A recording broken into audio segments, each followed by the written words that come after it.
Howdy folks, Shell Presto here. You're watching one of my sketch and chat videos where I share my ordinary everyday drawing sessions as opposed to showing a whole polished, finished piece from start to finish. Today we're addressing a question I see asked an awful lot out on the interwebs. You don't hear it asked in real life as often because it's the sort of question that leaves you vulnerable and open to criticism. And when it is asked in real life, it's hard to get an honest answer because, well, sometimes the answers are discouraging and no one wants to deliver that news.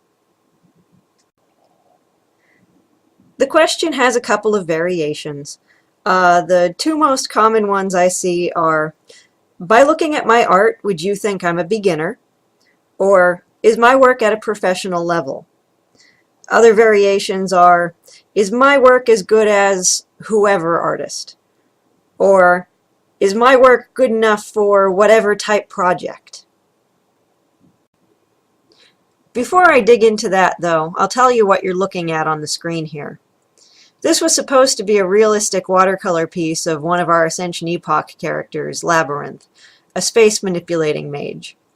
Unfortunately, when you're trying to make a realistic image of a character whose face you just made up, translating that to something more 3D and realistic can go south. His cheeks and jawbone turned out too strong, and his expression is too cocky, maybe? I'm not sure how to describe it, but it's not right for him. However, this turned into a happy accident, as Bob Ross would say, because Labyrinth's father is an important character too. A classic hero in the vein of Indiana Jones, but more public about his explorations and discoveries. And this painting looks perfect for him, so it won't go to waste like some drawings that get off track do. So, the am I a beginner or is my work at a professional level question. This question has a lot of forms, but they've all got the same flavor to them. They're all asking someone besides you to rate or gauge where you are in your artistic journey. Now, there are some circumstances where it's okay to ask other people this question.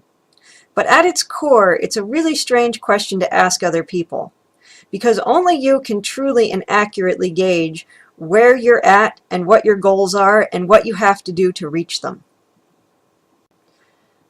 Where you're at in your artistic journey really depends on what your end goal is. Now, if you draw just for fun and don't care about improving, that's fine too. There's absolutely nothing wrong with being content with your art as it is now, or just having art as a pastime or hobby. But if you want to get better at art, the first thing you should do is take a good, hard look at the art you like and admire, to see if there are things those artists are doing that you want to do too. You should also try to identify if there's a particular look you're going for in the end goal of your art. If you draw art that looks like Teen Titans Go, or Adventure Time, or Rick and Morty, or even something more complex than that, like Justice League or Sailor Moon, and you're asking someone who paints like Norman Rockwell or Andrew Loomis what level you're at art-wise, they're going to say you're at level 5 out of 100, and that might make you feel like crap. But they're measuring you against their artistic goals. If your goal is to draw just like the style of Teen Titans Go, you may actually be at level 50 or 80 out of 100. And you may never want to paint like Norman Rockwell, and that's okay. Look at the art of, say, Charles Schultz from Peanuts, or Jim Davis in Garfield, or Matt Groening Simpsons, or Pendleton Ward's Adventure Time. Heck, look at Randall Munroe of XKCD. All of these are professional artists who have or had been drawing for years. Their styles are simple, and yet they're undoubtedly professionals, and that's exactly how they want their art to look. On the other hand, if you want to draw a certain way that you can't yet, then you may be a beginner. I've been drawing for 30 years, and I think I'm pretty darn good, and I've done jobs and gotten paid for them. But I'm still not as good as I want to be. I'd like to be able to draw comic pages with the same fluidity, composition, and perspective as John Byrne. I'd love for my art to have the high-energy feel of Rui Araizumi or Chris Baccello. I'd love to paint like Alex Ross. Nobuteru Yuki's work on the original Record of Lodoss War anime gets that balance of being stylish and beautiful or heroic, and is a prime simple example of avoiding same-face syndrome in 2D work. And don't even get me started on digital painting. I have so far to go there. So, while I'm not a beginner, and I have done professional work, I'm not at the professional level I want to be at. Where do you feel you're at in your artistic journey? How long have you been drawing? Actually, scratch that. The question is, how long have you been drawing with the strong intention to improve? And how long have you been actively practicing what you're bad at? Because you can be drawing for 20 years and be bad at drawing hands for 20 years if you never force yourself to practice drawing them. If you've only been trying to improve for 1 year or 3 years, you may not even want to be asking yourself this. You can do the practice of looking at artwork you like and making a roadmap for where you want to go artistically, but don't fret over where you're at on it. You're just starting your journey. Focus on what you want to improve and enjoy the ride. I'd have said 5 years instead of 3, honestly, but I think a lot of people get impatient, so I won't push my luck on telling a 5-year artist not to worry. But Charles Schulz started drawing in grade school and didn't sell his first package of Little Folks comics, the precursor to Peanuts, until he was 25. And his art, though wonderful, is pretty simple, so ponder that. Alright, here's the practice. Go gather up some art you like and spread it out and look at it. Maybe you do this on your computer desktop. Or better yet, grab some art books or posters or print out a couple pieces and lay them out on the floor. Then lay out a bunch of your own best work. Consider the other artists' work, and if you just like their work or if you want your work to look like theirs in some way. Think hard about this, because while you may love an artist's work, that doesn't necessarily mean you're going to want to draw like them. For example, I love Ai Yazawa's comics. She does Nana and Paradise Kiss. And I love the way she draws characters. I think they look beautiful. And the way she draws fashion is out of sight. But I wouldn't want to draw my characters with the super stylized eyes she uses, even though they look great on her work, or the very long fashion model proportions of her characters. And very few of my characters have her character's fashion sense. So while I love her books and outfit design, I don't consider her a major influence on how I draw, and I don't look to her work to help me improve. Likewise, identify what you like about certain artists, but don't cling to their style. I do draw in an anime style every now and again, and I like doing so. And I love Rui Araizumi's work on Slayers. I absolutely want to draw bodies the way he does, with fluid lines and dynamic poses. But the way he draws eyes and noses and hair, even though I think it looks awesome, is not the style I want to be my style. So when I compare my work to his, I don't take his faces into account. On the other hand, if a little fairy came down to me and told me that they could make it so that I could draw exactly like John Byrne's run on X-Men or Next Men, or Alex Ross, or Nobuteru Yuki's Lodoss War, but I could never have any other style and my artwork would never get any better or worse than that right now, well, I'd probably take that trade for any of those art styles. So when I compare where I'm at in my artistic journey, those are the artists whose work I compare myself to. When you look at art by artists who you want to draw like, do you feel like you've got a long way to go? Or do you feel like you're pretty close? Do the characters you draw look exactly how you envision them in your head? Or are they always a bit off? Is it because the poses aren't dynamic? The chin or jawbone or eyes seem off? Do you draw backgrounds as well as you want to? Is there anything you want to draw but feel like you can't, like supermuscular characters, or overweight characters, or skyscrapers, or waves on the ocean? The answers to those questions will help you gauge whether you're a beginner or not. Make a list of what the artists you admire do better than you. Then start looking for ways to improve those aspects of your own art.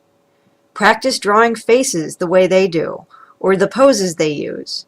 You're not looking to copy their exact style, just to sketch what they are good at so you can meld it into your own style. Like if you're trying to make orange paint, and your own style is yellow paint, and elements of their style is that little bit of red you want to add to get the shade of orange you want. Buy books or watch videos by artists with similar styles on topics you need help with. A book of drawing hands by Hogarth may not help you draw hands exactly like the artists on Young Justice, but the foundation for drawing hands will serve you well in your own style. The same goes for faces, backgrounds, or anything else you need help with. By the way, you'll notice I'm drawing something different now. This is Skylark, another one of our Ascension Epoch characters. Although the things I've written concerning him directly are very, very short, and publication is quite a ways off. I won't get into his whole shtick, but he's a cyborg, and he thinks really fast.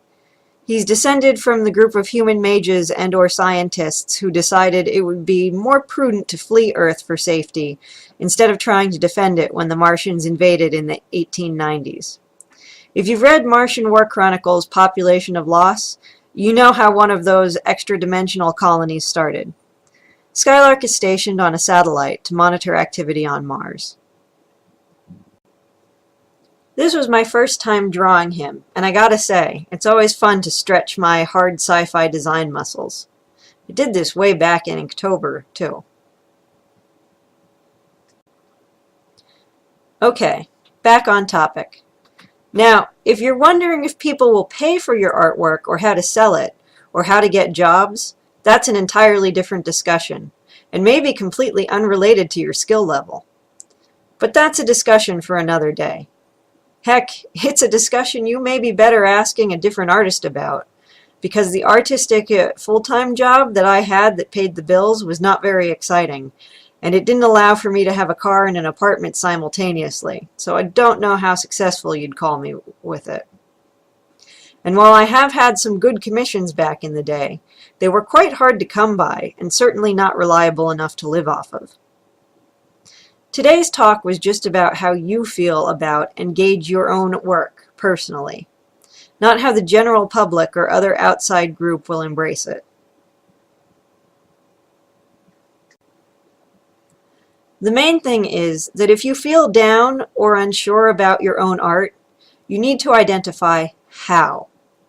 A lot of artists generally want to, quote-unquote, get better, but never sit down, compare their work to artists they want to emulate, and identify their own artistic weaknesses. If your list of weaknesses is massive, you're a beginner. If you're struggling to find things to work on, you're either pretty close to pro level, or you need help identifying what to work on. And there's where you can ask people for help. Asking someone, "Does my art look professional?" is often not helpful. But if you walk up to another artist with your own art and examples of how you want your own art to look and ask them, "What do you suggest I work on to get my artwork to look more like this?"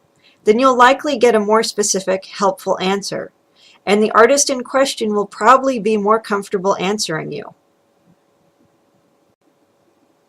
Because a lot of times, if you ask a general question about how good your artwork is, a lot of artists will just lie and tell you it's good, even if it isn't.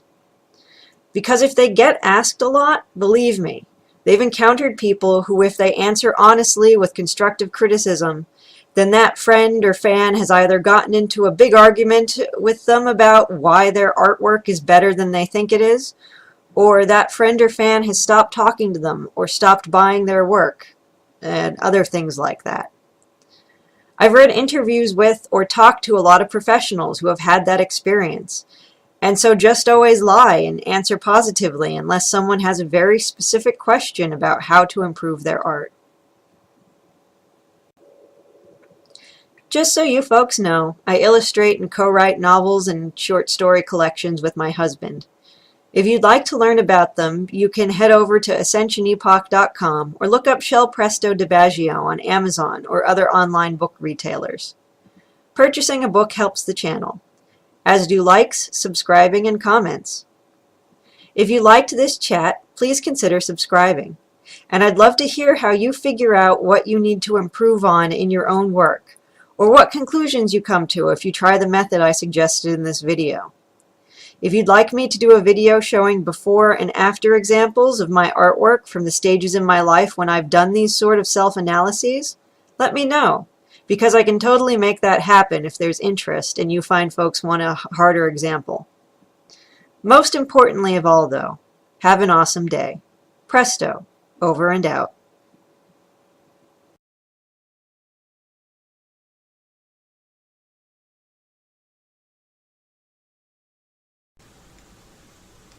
Hey, you stuck around. You're getting used to the format. So, this is the biggest commission I ever got. This was not the full-time job from the full-time job I had as a graphic artist. That was for a newspaper. Well, this is printed on newsprint. This was a commission for the National Grange, of which I am not a member. I don't represent them, but I am allowed to show the work I did for them. And I'm sure if you go to the Grange's website, you could still read this. I'm not sure where they have it on there, because I haven't visited in a while, but the whole comic is on their website somewhere. And this was just an informational comic that they did to explain to younger people what the Grange is. Younger people for them is anyone under 35. So that's who this is aimed at, and it's actually the story of a adult working mouse who's like in her early 20s. And I had to say, like, even though the mice are very cartoony and not my usual style, it was very refreshing and very hard to do all the detailed backgrounds, and I really pushed myself, and I think they turned out well, so it was a big accomplishment to do this, and I was very proud of myself when I finished it, even though it's, you know, it's not a action or sci-fi or fantasy comic or anything like that. I got to do some really fun panel layouts like this, which kids nowadays won't understand because they don't have phones with cords like that anymore.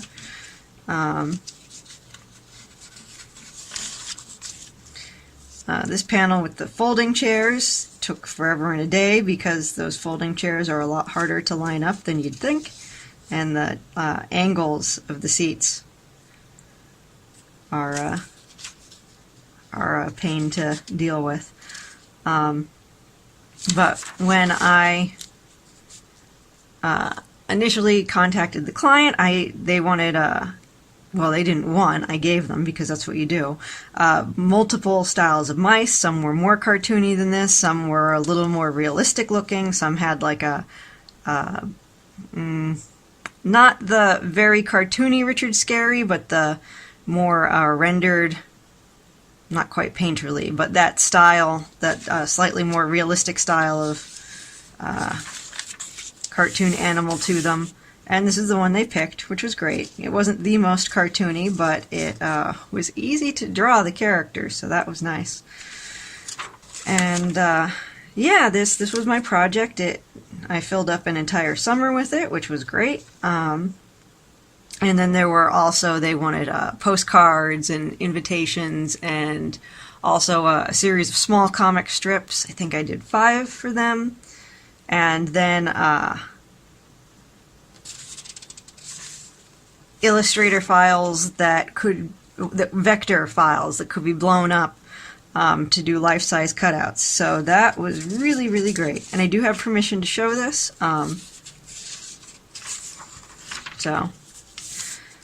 But that was my project for the summer, and the biggest commission I ever got. Gosh darn, it was good times, so.